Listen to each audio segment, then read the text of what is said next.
नमस्कार। सुर्खियों के बाद जिस खबर पर सबकी नजर बनी हुई है, जो लिस्ट हमने आपको लगातार दिखाई, कमोबेश वही लिस्ट फाइनल होकर भी चली आई है। ना तो ये उपचुनाव हर बार की तरह आम है और ना ही ये लिस्ट इस बार आम है। इसे डिकोड करना, इसे समझना आप सबके लिए बहुत ज्यादा जरूरी है। पूरे विस्तार से इस लिस्ट को भी समझेंगे। प्रवीण दुबे हमारे सीनियर एडिटर, वो हमारे साथ जुड़े हैं। उनके साथ खास मेहमानों का एक पूरा पैनल है, सवाल जवाब के सिलसिले भी चलेंगे। प्रवीण जी, इस सवाल के साथ पूरी चर्चा में आपके पास ट्रांसफर कर रहा हूं कि यह उपचुनाव इस देश में उपचुनावों की तमाम धारणाओं को ध्वस्त कर देंगे। प्रवीण जी।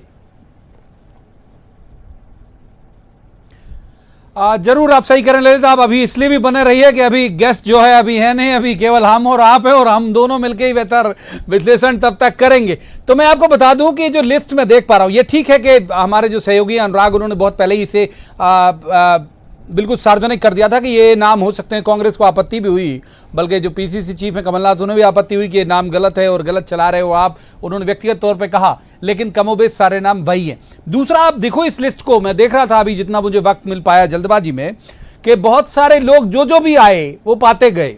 हम देखें कि भाई प्रेमचंद गुड्डू बीजेपी से आए, फूल सिंह बरैया बीएसपी या उससे जुड़ी हुई पार्टी से आए, वो आ गए। प्रागीलाल जाटव बीएसपी से आए, कन्हैयालाल अग्रवाल बीजेपी से आ गए। तो कुछ सीटें ऐसी हैं जहां कैंडिडेट वो ही रहेंगे, मतलब नाम चेहरे वो ही हैं। इसे एक बार मैंने कहा था, ऐसे समझ लें हम कि अमिताभ बच्चन की हीरोइन कभी कभी में कभी राखी हो जाती हैं और शक्ति फिल्म में वो मां बन जाती हैं। तो वो दो कैरेक्टर एक साथ एक अलग अलग मूवी में अलग अलग भूमिका में। तो इस बार जो कैंडिडेट है वो उसी तरह से होंगे। केएल अग्रवाल बमोरी से अगर आप देखें तो वो पिछली बार वो कांग्रेस से हारे, अब वो कांग्रेस से चुनाव लड़ेंगे, महेंद्र सिंह सिसोदिया को हराने के लिए लड़ेंगे।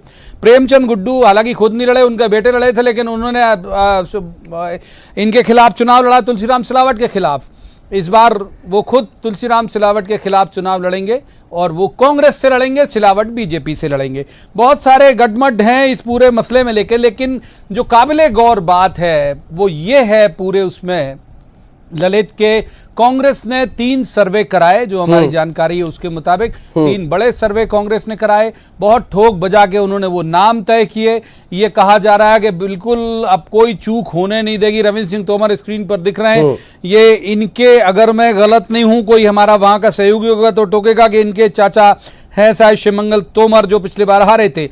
एक हमें गौर करना चाहिए कमलेश जाटव वाली सीट के लिए भी, अंबा में। अब बीजेपी पिछले बार तीसरे नंबर पर थी जी, और अब वही कमलेश जाटव भाजपा के हो गए, तो क्या पहले नंबर पे ला देंगे उससे? तो बहुत सारे जो गुणा भाग हैं, जो मसले हैं, वो उलझे हुए हैं। फूल सिंह बरैया के बारे में भी कहा जाता है कि भाई उनका थोड़ा विरोध होगा।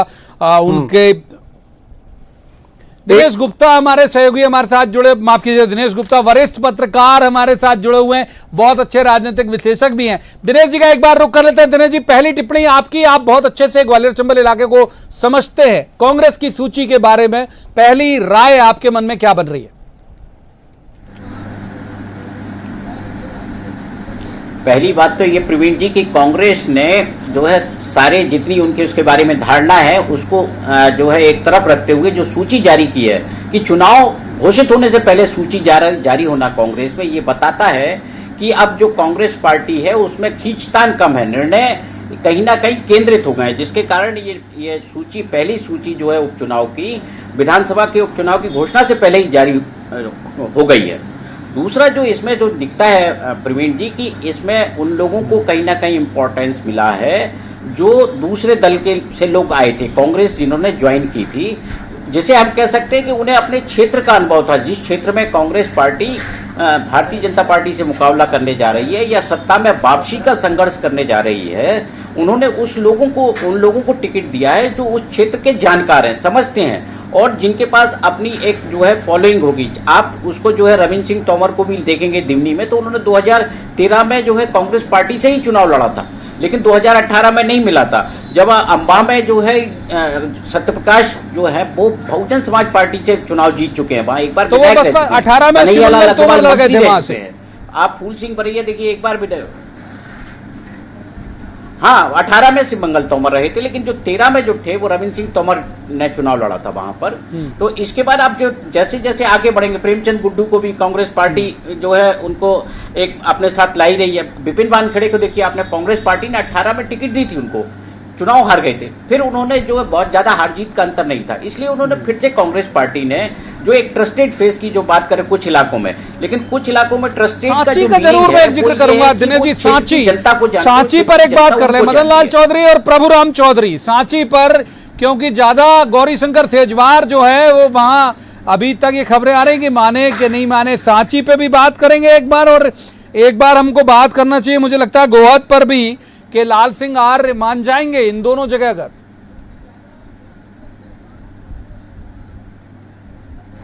नहीं देखिए, जो प्रवीण जी कि इस जो पूरी पहली सूची है इसमें ज्यादातर तो SC ST वाली ही कैंडिडेट है, जिसमें इंपॉर्टेंट है गोहद भी इंपॉर्टेंट है और सांची भी इंपॉर्टेंट है। यहाँ सेजवार हमने देखा था कि BL संतोष ने जो मीटिंग की थी उसमें सेजवार जी को भी बुलाया गया था, सेजवार जी का चेहरा भी वहां नजर आ रहा था, लाल सिंह आर्य भी थे।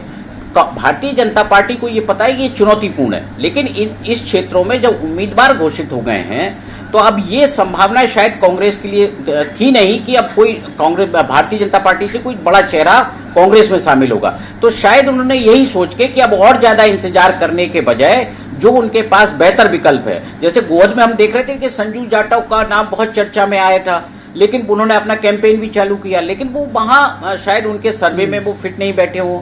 तो बहुत सारी चीजें हैं जो लगातार सर्वे की कांग्रेस पार्टी में बात चली थी, उस सूची में लग रहा है कि जो संभावनाएं जिनके नाम बहुत चर्चा में थे वो इसमें दिखाई नहीं देते हैं। ऐसे चेहरे दिखाई दे रहे हैं जिनका नाम कहीं चर्चा में नहीं था। और कास्ट का अच्छा, दो सीटों पर दिनेश जी, 2 सीटों पर और मैं बात करूंगा। 2 सीटों पर हम एक सीट को, चूंकि ललित ने एक बड़ी जिम्मेदारी हमारे कंधे पे डाल दी कि हम ठीक तरह से डिकोड कर पाए, तो हमें उस तरह से करना ही पड़ेगा।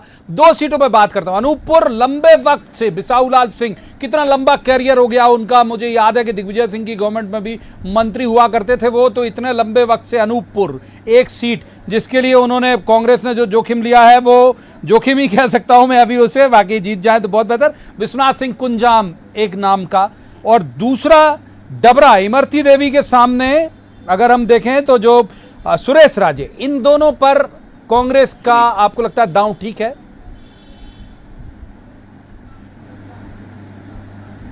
बिल्कुल प्रवीण जी, देखिए सबसे जो महत्वपूर्ण चेहरा है इमरती देवी, ग्वालियर चंबल रीजन में, और लगातार आपने देखा होगा कमलनाथ सरकार में मंत्री रहने के बावजूद वो हमलावर रहा करती थी, और कांग्रेस के टारगेट पर भी जो फर्स्ट जो टॉप 10 है उसमें इमरती देवी का नाम शायद दूसरे तीसरे नंबर पर ही होगा। तो उनके मुकाबले में जो सुरेश राजे हैं, वो सुरेश राजे पहले भारतीय जनता पार्टी से चुनाव लड़ चुके हैं। भारतीय जनता पार्टी से वो 2018 में कांग्रेस पार्टी में आए थे, और तो इमरती देवी से इनका कोई रिलेशन भी है। तो सुरेश राजे को जो हम ये कह सकते हैं कि जो कांग्रेस पार्टी ने यदि जो है उनको अपना उम्मीदवार बनाया है, तो कहीं ना कहीं वो पहले क्षेत्र का देखा हुआ है, समझे हुए हैं, तो ये कारण है। और ये जो विश्वनाथ सिंह कुंजाम की जो हम बात कर रहे हैं, ये जिला पंचायत के सदस्य भी हैं वहां पर, और उस क्षेत्र का जो आदिवासी बेल्ट है वो उसको जानते हैं, और नया चेहरा है। आप कहीं ना कहीं 4 दशक की जो राजनीति है बिसाऊलाल सिंह की, वो लोगों को कहीं ना कहीं जो है एक परिवर्तन की उम्मीद तो है कि परिवर्तन चाहिए, लेकिन मौजूदा स्थिति में लोग परिवर्तन को कितना अपना कन्वर्ट करते हैं, जो सोच रहे हैं उसके रिजल्ट के तौर पर कितना देते हैं, ये देखना इंटरेस्टिंग होगा, क्योंकि नए चेहरे कई बार जो है चौंकाने वाले परिणाम भी देते हैं। अच्छा, प्रागीलाल जाटव करेरा हम बात करें एक बार, और उसके साथ साथ हम ले लेते हैं अशोकनगर आशा दोहरे और जजपाल सिंह जज्जी। देखिए, प्रागीलाल जाटव जी का तो ये भी बहुजन समाजवादी पार्टी से नेता रहे हैं, वहां से चुनाव लड़ चुके हैं प्रवीण जी।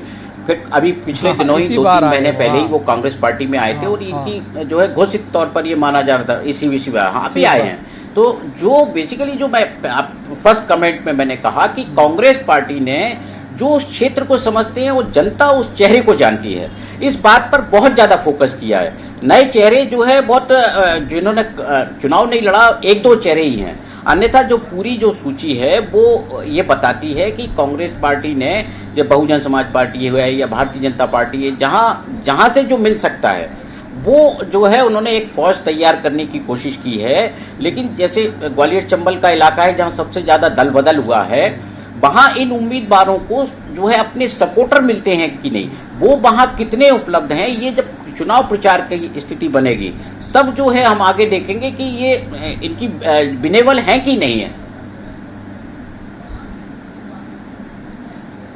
ठीक बात है। हमारे साथ दो मेहमान और जुड़ गए, जल्दी से उनका परिचय करा दूं। हमारे साथ हैं आशीष अग्रवाल, बीजेपी के प्रवक्ता, उसी इलाके के हैं जहां की ये अधिकतम सूची आज कांग्रेस ने जारी की। और दूसरे मेहमान भूपेन गुप्ता, ये कांग्रेस के वरिष्ठ नेता है, प्रवक्ता भी है। स्वागत दोनों का। भूपेन जी से शुरुआत करते हैं। भूपेन जी, बिल्कुल ठोक बजा के मान लिया जाए कि बहुत ये बेस्ट ऑप्शन था आपके पास जो दिनेश जी कह रहे हैं। जनता ने सुझाव दिए, जनता के उम्मीदवार हैं ये, और गद्दारों के खिलाफ जनता चुनाव लड़ रही है और कांग्रेस पार्टी उसको आवाज दे रही है, उसके साथ जाएगी। ये जनता के प्रतिनिधि हैं सारे, और चुनाव रोचक भी होगा और गद्दारों को धूल चटाएगा।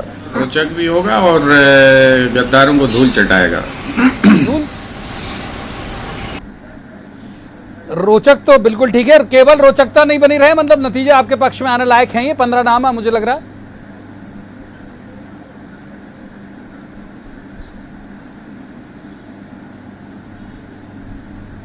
भूपेन जी शायद कुछ तकनीकी दिक्कत। आशीष अग्रवाल का रुख कर लेते हैं। आशीष जी, ये मेरे सर्वोत्तम संज्ञान के मुताबिक शायद ये पहला मौका होगा, आप अगर और भी 3 वरिष्ठ साथी जुड़े हुए हैं उसे करेक्ट करिएगा, कि इलेक्शन अनाउंस नहीं हुआ लेकिन लिस्ट घोषित हो गई। सब ये जल्दबाजी, आप रैलियां करते रह गए, आप मीटिंग करते रह गए, इन्होंने सूची ला दी कैंडिडेट की और कहा कि भाई जाइए काम करिए।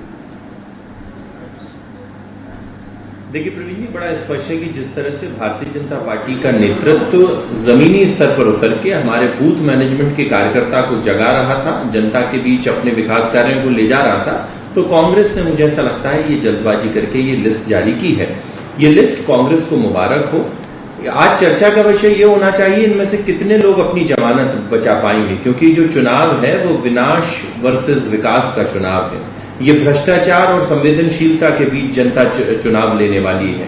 तो निश्चित ही 15 माह चली कमलनाथ सरकार की जो वादा खिलाफी थी, अत्याचार थी, वो जनता को जरूर याद आएगी। और 5 माह का विकास कार्य जिसको लेकर जनता के बीच दर्शकों के ज्ञान चक्षु आप ही खोले कि 15 में से कितनों की जमानत नहीं बचती दिख रही है आपको?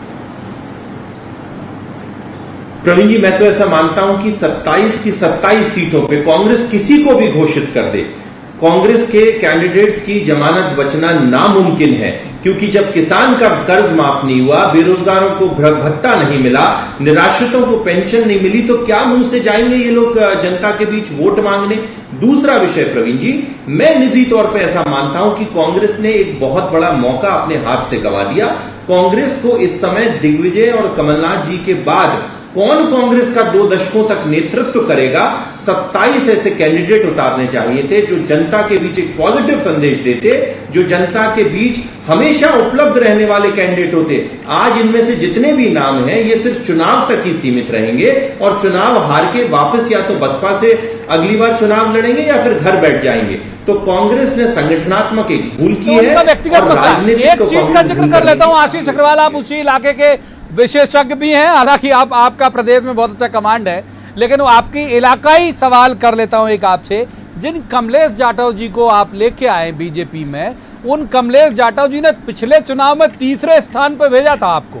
इस बार आपको उम्मीद है कि वो अंबा में पहले स्थान पर ही आएंगे? कांग्रेस की सीट से भेजा था। देखिए सबसे पहले तो कमलेश जाटव स्वयं हमारे साथ हैं। दूसरी बात मैं दोबारा कहता हूं, 2018 का जो चुनाव था वो एक भ्रम फैला के लड़ाया गया। सबसे पहले तो किसान कर्ज माफी को लाया गया और उसके बाद इस क्षेत्र में माई का लाल जो विषय उठाया, 2 अप्रैल को जो द्रव्यों को जो कांग्रेस ने सलामी दी, उस विषय से भ्रम से ये क्षेत्र प्रभावित रहा। परंतु 15 माह के जो छोके भटे जनता ने कांग्रेस के हाथ के खाए, जो जनता समझ चुकी है कि ये लोग भ्रष्टाचारी हैं, वादा खिलाफी हैं, और इस बार इनकी कोई भी बात जनता सुनने वाली नहीं है।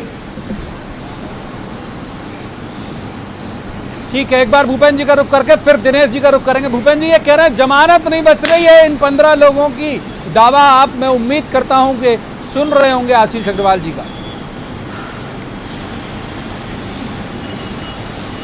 इन लोगों को आप इतने बड़बोले हैं, इन्हें खुद अपने आप पे हंसी आती है, घर जाके हंसते हैं अपने ऊपर खुद ही कि आज हमने क्या क्या बोला है।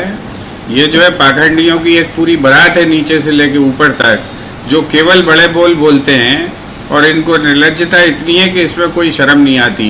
अब इनसे अपन जो है चुनाव के परिणाम के बाद इनसे पूछेंगे कितनों की जमानत जब्त हुई, तब ये ढूंढने से मिलेंगे नहीं उस दिन अपन को। दूसरी चीज मैं आपसे कहना चाहता हूँ कि भारत की बड़ी विडंबना है, हम ढूंढ के लाएंगे, हम गारंटर हैं कि आजकल जो है चोर, सुनिए सर, आजकल चोर और डाकू प्रवचन देना सीख गए।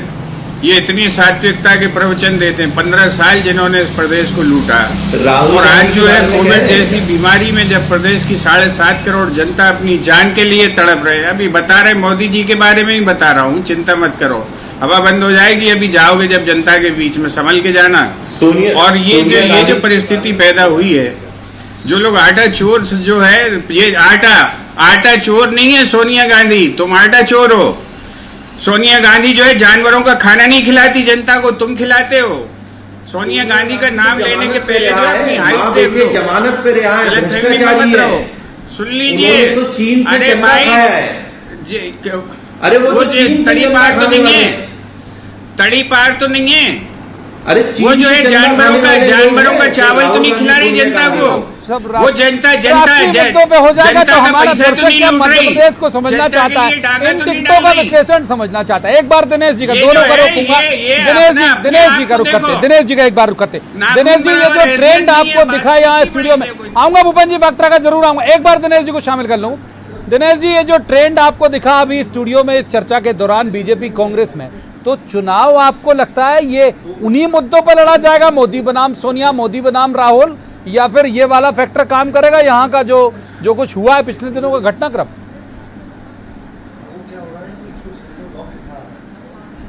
नहीं, देखिए, जो है, जो भी अब चुनाव होना है उसमें सोनिया बनाम मोदी तो मुझे नहीं लगता कि बहुत ज़्यादा उसमें कोई संभावना दिखती है।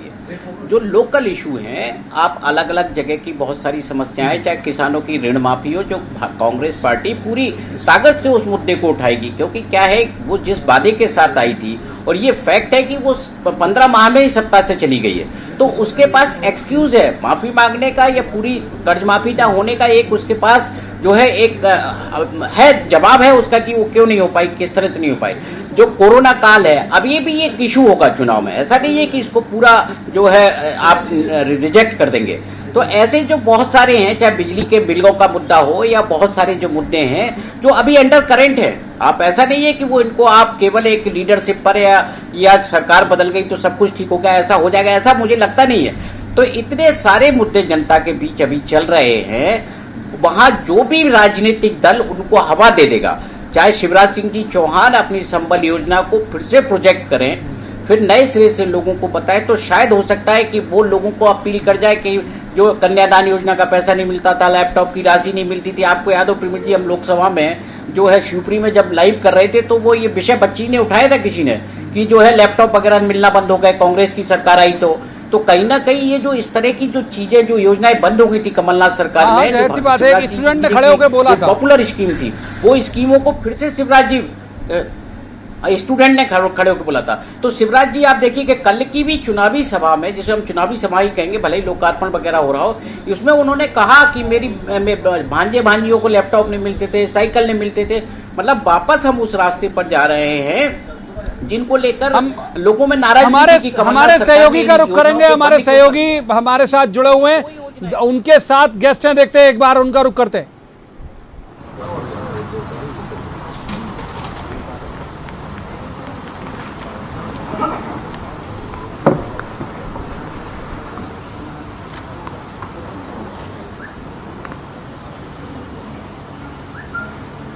अनुराग हमारे सहयोगी हमारे साथ जुड़े हुए। अनुराग, बताइए कहां हैं आप और क्या ताजा अपडेट आपके पास?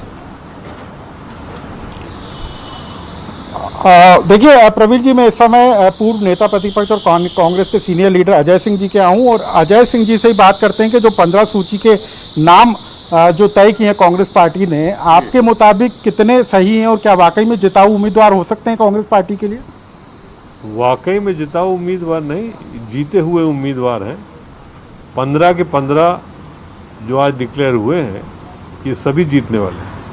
इसका आधार क्या है सर, आप कैसे मान रहे हैं? क्या सर्वे रिपोर्ट में वाकई में कोई पार्टी ने सर्वे कराया था? किस स्तर पर ये जिताऊ चेहरे आपको नजर आ रहे हैं? किस आधार पर, ये तो बात गोपनीय रहती है। सर्वे 2 नहीं 3 हुए और सब सर्वे के आधार पर इन उम्मीदवारों को टिकट चयन हुआ है। और मैं बड़े उससे कह सकता हूं कि जो नाम तय हुए, जिनका नाम अनाउंस हुआ है 15 सीटों पर, वो सभी जीतने वाले हैं। सर, इसमें तो वो चेहरे ज्यादा नजर आ रहे हैं जो बीएसपी छोड़कर या फिर बीजेपी छोड़कर अजय जी के इलाके के हैं। अनुराग, अगर आप सुन रहे हो, आयातित नेताओं को पार्टी ने उम्मीदवार बनाया। देखिए जी सर जी। अनुराग, मैं ये इनसे एक बार पूछ लीजिए, अजय सिंह से लगता हुआ अपना इलाका सवाल दोहराएं। अनूपपुर वाला विश्वनाथ सिंह कुंजाम बिसाऊलाल का मुकाबला कर पाएंगे? लंबे वक्त से बिसाऊलाल राजनीति कर रहे हैं, कांग्रेस का बड़ा चेहरा है उस अनूपपुर आपके यहाँ से लगा हुआ क्षेत्र है और कुंजाम कर पाएंगे? कुंजन जी को उम्मीदवार बनाया है, तो आपको लगता है कि वो टक्कर दे पाएंगे बिसाऊलाल सिंह को? विश्वनाथ सिंह उम्मीदवार अनूपपुर के हुए हैं। विश्वनाथ सिंह जिला पंचायत सदस्य रहे हैं अभी हाल में। 2018 में भी उनका नाम चला था, लेकिन पुराने होने के नाते बिसाऊलाल सिंह का टिकट हुआ था। मैं दावे के साथ कह सकता हूं कि विश्वनाथ सिंह बिसाऊलाल से भारी पड़ेंगे। इसके अलावा एक और बात, जो आयातित नेताओं की हमने बात की, उनको आयातित नेता का मतलब क्या हुआ? तो दूसरी पार्टी से हुए बीएसपी और कौन कितने लोग हैं 15 में से? उदाहरण के लिए 1-3 होंगे। यदि आप बमोरी की बात करें तो केएल अग्रवाल पिछले दफे निर्दलीय चुनाव लड़े थे, तो निर्दलीय से कांग्रेस में आए। 2 लोग यदि बीएसपी से चुनाव लड़े तो वो कांग्रेस के उम्मीदवार हुए। दूसरी तरफ देखिए ना, 22 के 22 भारतीय जनता पार्टी से जो उम्मीदवार रहेंगे 27 में से, वो सब कांग्रेस के रहे हैं विधायक। आयातित वो कर रहे हैं कि हम कर रहे हैं? इसके अलावा ग्वालियर चंबल में बेहद दिलचस्प मुकाबला होना है, क्योंकि अभी तक वहां पर कांग्रेस का चेहरा आपके सिंधिया का चेहरा माना जाता था, लेकिन कांग्रेस इस बार अपने बूते पर वहां पर चुनाव लड़ने जा रही है। और सबसे ज्यादा जो उम्मीदवार का नाम सबसे पहले जो ऐलान हुए वो ग्वालियर चंबल इलाके के हैं। तो आपको क्या लगता है कि वहां पर ये प्रभावी होगा, समय से पहले उम्मीदवारों के नाम का ऐलान? और सिंधिया के मुकाबले में क्या कांग्रेस वहां पर मजबूत दिखेगी? देखिए, कांग्रेस किसी एक चेहरे के ऊपर निर्भर नहीं रहती है। सिंधिया जी यदि सोचें कि पूरे ग्वालियर चंबल में सिर्फ उनकी तूती बोलती रही होगी, तो कांग्रेस का आदमी है, कांग्रेस का वर्कर है, कांग्रेस का नेता है, उसका श्रेय कोई ले ले। अब की पता चल जाएगा, जो भी अपने आप को बड़े नेता मानते हो उस एरिया के संभाग के, कि किसके आधार पर वोट मिलता है।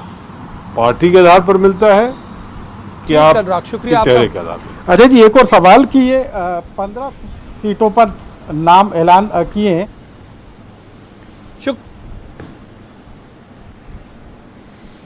शुक्रिया अनुराग, बहुत धन्यवाद आपका। हम एक बार फिर से मेहमानों का रुख कर लेते हैं। अगर हमारे पास वक्त हो तो आशीष जी के पास जरूर चलेंगे। आशीष जी, ग्वालियर चंबल संभाग में वो कहना, अजय सिंह सीनियर लीडर हैं, नेता प्रतिपक्ष भी रहे हैं, कि कभी भी चेहरा नहीं जीता, कांग्रेस ही जीतती रही है। वो खारिज कर रहे हैं सिंधिया जी की मजबूती को। आशीष अग्रवाल जी,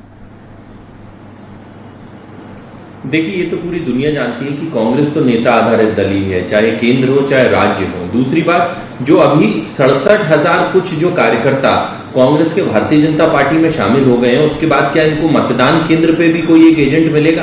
तो ये नाम घोषित करना एक अलग बात है, परंतु संगठनात्मक व्यवस्थाओं के लिए कमलनाथ आज तक ग्वालियर चंबल का दौरा नहीं कर पाए। तो ऐसे एसी कमरों से बैठ के जिस तरह से सरकार चली, उस तरह से जो चुनाव लड़े जा रहे हैं, मैं दोबारा कहता हूं, इनमें से अधिकतर कैंडिडेट की जमानत जब्त होगी, क्योंकि जब तक कांग्रेस अपनी वादा खिलाफी का उत्तर ढूंढ के जनता के बीच नहीं जाएगी, मतदान केंद्र पे मतदान को प्रबंध करने वाले कार्यकर्ताओं को नहीं लेकर आएगी, तब तक परिणाम 0 सन्नाटा होगा। भूपेन जी, पोलिंग बूथ तक के लिए लोग नहीं है आपके पास, ये कहना आशीष अग्रवाल जी का कि आपके पास बूथ में आप कहां से लाएंगे? कांग्रेस के एजेंट ही नहीं मिलेंगे वहां आपको बूथ में बैठने के लिए, अकाउंटिंग वाली जगह में बैठने के लिए।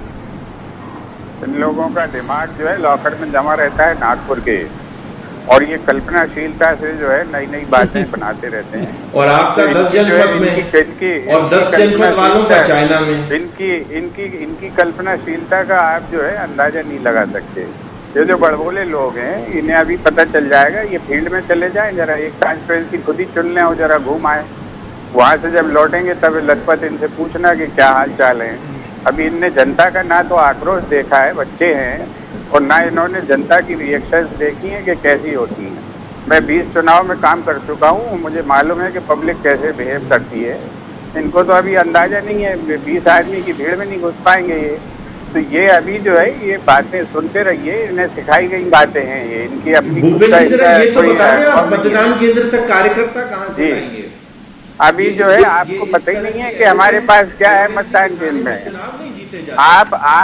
आप अपनी दुकान ढूंढो मतदान केंद्र पे, और उसके बाद जब रिजल्ट आएगा तब देखना है। तो आप इस स्तर पे भूपेंद्र हमारी कोई एरोगेंसी नहीं है। वो एक अलग आपसे बड़ा बात है, तबलीग परंतु दुनिया में शादी का वो बातों से दिनेश जी के पास चल रहे हैं सर, ये अंताक्षरी हो जाती है, पर दिनेश जी की तरफ चलते हैं ना। दिनेश जी की तरफ एक बात, दिनेश जी ये संकट जिसकी बात की जा रही है, दोनों पार्टियों के द्वारा एक आरोप लगा रहा है, एक आक्रोशात्मक है। ये संकट क्या कांग्रेस के पास आपको दिखता है वहां ग्वालियर चंबल इलाके में, जिसकी बात की जा रही है कि क्या ग्राउंड जमीनी कार्यकर्ता जिसे हम कहते हैं वो है वहां मौजूद? देखिए प्रवीण जी, सबसे ज़्यादा चोट किसको लगी? सबसे ज़्यादा जो है कांग्रेस को चोट लगी, और कांग्रेस की सरकार गई। जब सरकार में कांग्रेस थी तब जो उनके सामने जो समस्या आती थी, जो जोड़ने की संभावना थी, और उस वक्त टूट गई कांग्रेस, तो स्वाभाविक तौर पर जो सवाल खड़े होंगे वो कांग्रेस को लेकर खड़े होंगे। भारतीय जनता पार्टी को लेकर सवाल आज खड़े नहीं होंगे। आज वहाँ यदि ज्योतिरादित्य सिंधिया उस इलाके से गए हैं तो यही पूछा जाएगा, क्योंकि उस इलाके में आपने सिंधिया का चेहरा चला है वहाँ, तो ये पूछा जाएगा कि उनके बाद अब आप कैसे खड़े होंगे और कैसे आप कार्यकर्ताओं को जुटाएंगे। ये तो इनको साबित करना है। मतलब आप यदि वो कह रहे हैं कि भूपेंद्र गुप्ता जी बार बार इस बात को कह रहे हैं कि नहीं ये हम कर लेंगे, तो ये बहुत ज़्यादा दूर नहीं है। जैसे ही चुनाव अनाउंस होगा, पोलिंग स्टेशन पर क्या स्थिति होगी, प्रचार में कितने लोग आते हैं, ये स्पष्ट हो जाएगा। अल्टीमेटली कांग्रेस को साबित करना है कि वो मध्य प्रदेश में अभी हैं। मध्य प्रदेश जो है कांग्रेस मुक्त नहीं हुआ है, ना कभी होगा, ये भी उसी को साबित करना है। क्योंकि भारतीय जनता पार्टी ने तो लगातार 15 साल कांग्रेस पार्टी को हराया है, और ये वही कांग्रेस के चेहरे थे जो हारे थे। ऐसा नहीं है कि उसमें सिंधिया जी भी नहीं थे, या कमलनाथ नहीं थे, या दिग्विजय सिंह नहीं थे, अजय सिंह नहीं थे, ये सारे चेहरे थे। तब भी लगातार 15 साल भारतीय जनता पार्टी जीतती रही है। तो इसलिए हम कह सकते हैं। तो तीनों मेहमानों का शुक्रिया, तीनों मेहमानों का शुक्रिया। इस चर्चा में हम आप समझने की कोशिश करेंगे, जब नतीजे आएंगे तो बहुत सी चीजें स्पष्ट हो जाएंगी। हम ललित की तरफ फिर से चलते हैं, हमारे आरएफसी स्टूडियो में है ललित, ओवर टू यू। इस तरीके से